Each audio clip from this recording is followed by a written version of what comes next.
मनुष्य के जीवन में छिपाव, दुराव, छल, कपट, मिथ्या व्यवहार यह आता ही क्यों है? पहले इसका समाधान खोजें।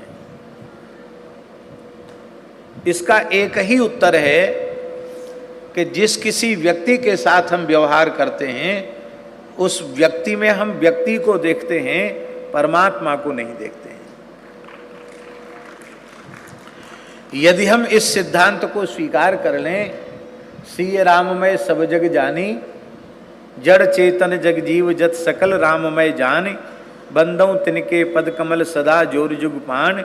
हमारा जिस किसी के भी साथ व्यवहार हो रहा है उसका नाम रूप कुछ भी क्यों न हो, किंतु तत्वतः वह परमात्मा ही है, ऐसा यदि भीतर से हम मान लेंगे और परमात्मा सर्वज्ञ है, सर्ववित है, तो फिर जब सर्वज्ञ और सर्ववित परमात्मा से ही हम व्यवहार कर रहे हैं तो फिर छल, कपट, झूठ, छिपाव, दुराव किससे? इसका मतलब है सरलता का साधन है सब में परमात्मा का दर्शन, और ये सर्वोच्च अवस्था है। ज्ञान की सर्वोच्च अवस्था यही है और भक्ति की भी सर्वोच्च अवस्था यही है। इसलिए ये प्राइमरी कक्षा वाली बात नहीं है, सर्वोच्च कक्षा वाली बात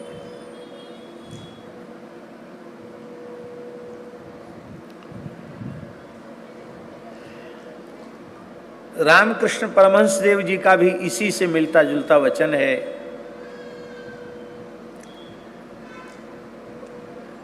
कि पूर्ण सरलता आने पर फिर पुनर्जन्म नहीं होता। पूर्ण सरलता आ जाए तो फिर पुनर्जन्म नहीं होता। वही बात है, अंतिम जन्म है या पुनर्जन्म नहीं होता। एक वृद्ध संत ने हमको कहा, बोले स्वामी जी आप तो पंडितों वाली व्याख्या करते, हम तो पढ़े लिखे हैं नहीं, हम तो सीधा साधा अर्थ जानते हैं सरलता का। क्या? बोले सरल 3 अक्षर हैं। स माने सीता जी, रा माने राम जी और ला माने लक्ष्मण जी।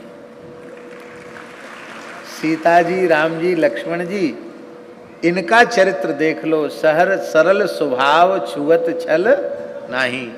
ऐसे निश्चल सरल सहज चरित्र वाले श्री राम लक्ष्मण जानकी जिसके हृदय में निरंतर निवास करते हैं वो सरल होता है। तो सरलता कब आवेगी? जब सब में भगवान का दर्शन होगा, भेद दृष्टि समाप्त हो जाएगी, अभेद दृष्टि आ जाएगी, तब सब में भगवान का दर्शन होने लग जाएगा। जब तब सरलता आ जाएगी।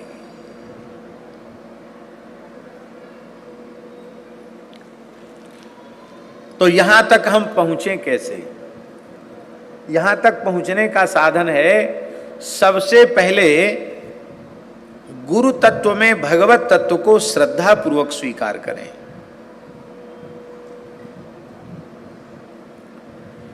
श्रद्धा पूर्वक यह स्वीकार करें कि परमात्मा अपनी प्राप्ति कराने के लिए कृपा करुणा पूर्वक सद्गुरु का आकार लेकर हमारे जीवन में आए हैं, स्वयं उपासक बनकर हमको उपासना के पथ पर चला रहे हैं। तो सबसे पहले गुरुदेव में भगवत तत्व को, ये साक्षात राम जी ही हैं। ये आते न वह परमेश जो गुरुदेव के आकार में, रहता अंधेरा ही अंधेरा मोह का संसार में, होते सभी रत भोग में अपना ही स्वार्थ साधते, है कौन निष्कामी बना देता लगा उपकार में।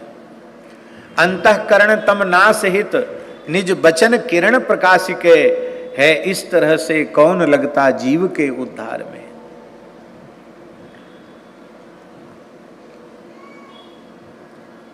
गुरुदेव के चरणार विंदों की शरण जब तक न ली, दिन जिंदगी के इस तरह कितने गए बेकार में।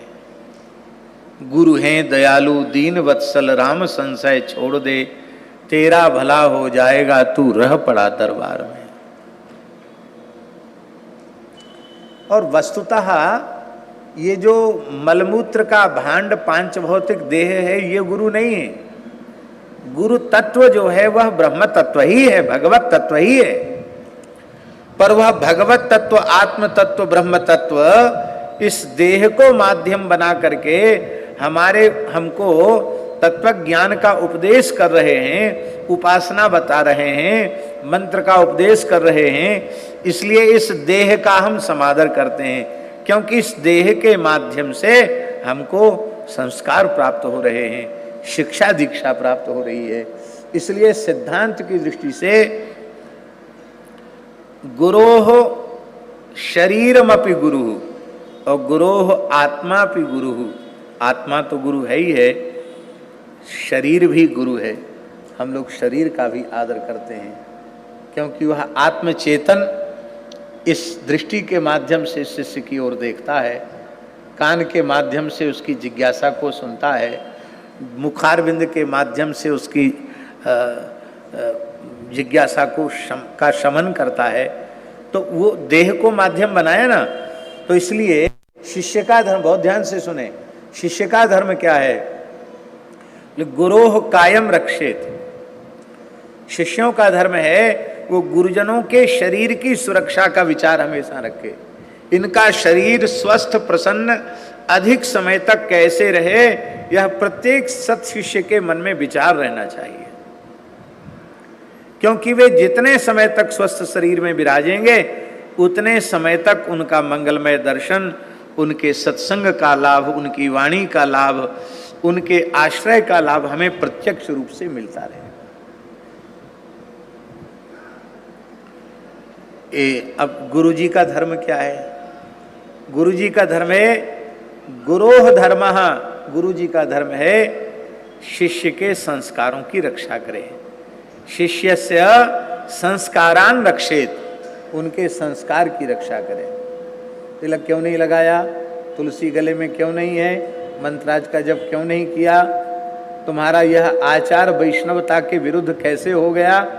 ये डांट करके कहे। और यदि वह ठीक से उपासना के पथ पर नहीं चलता है, तो जैसे व्यक्ति मलमूत्र को त्याग कर सुखी हो जाता है, ऐसे मलमूत्र के समान उसका त्याग कर दे। भाई, गुरु शिष्य का संबंध किस चीज का संबंध है?